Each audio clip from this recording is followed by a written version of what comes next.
Bismillahirrahmanirrahim.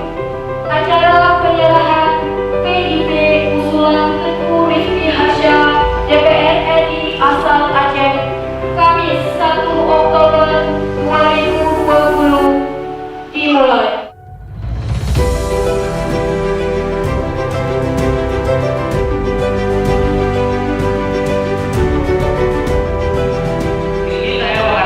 Tolong usahakan, kalau memang ini ada sedikit yang kita terima, tolong gunakan untuk anak.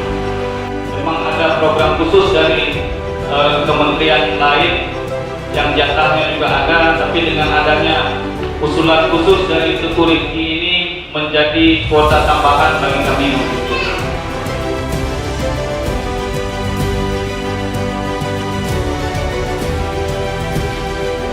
Nah, apakah baju tentang nilai beasiswa?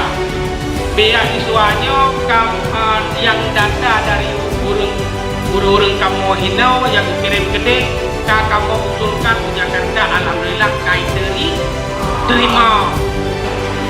Kemudian beasiswa yang sudah disalurkan, berapa banyak sudah beasiswa sudah disalurkan?